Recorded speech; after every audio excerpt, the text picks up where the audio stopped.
Hi, and welcome to another training video from XMPRO. Today we will be looking at how to use form validation.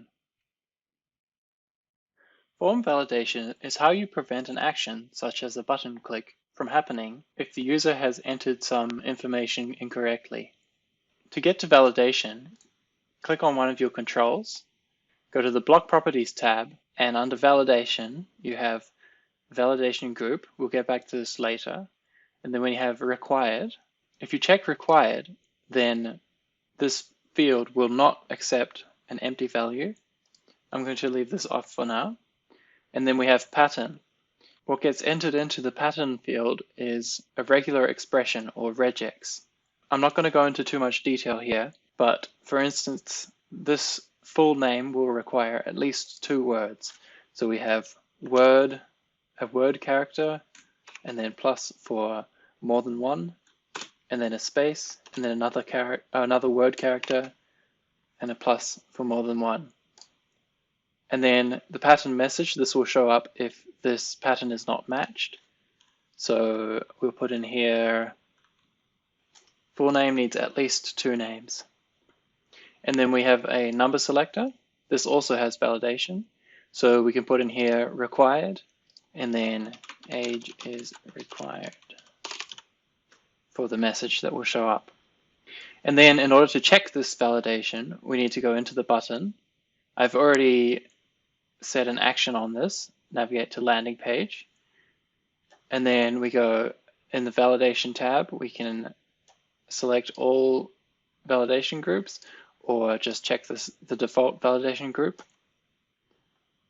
And then we save the form and I'll show you what happens. So we have this form here. If we press submit, it's going to check these and it's going to say, uh-oh, this name is required. And I probably should have put that on the full name as well, but I didn't. So it's not checking for that.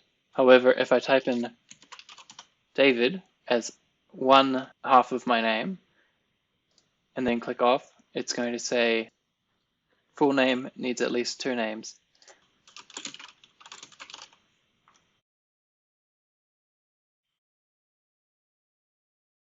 And then age 27. And then if we click submit, it's going to do the submission and go to the next page. So what validation groups are, let's say you have a duplicate of this on the same page somewhere else, or you have some other form that you want to check.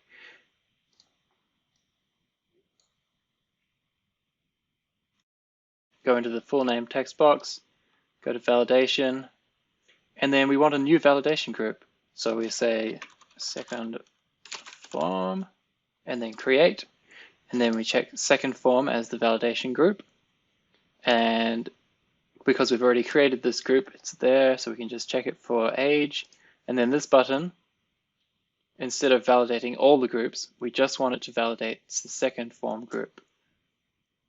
So we'll save this, and then we go in again.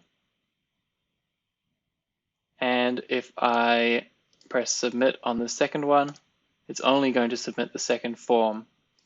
If I press the first one, it's going to validate all groups because that's what was selected on that. This has been how to use form validation.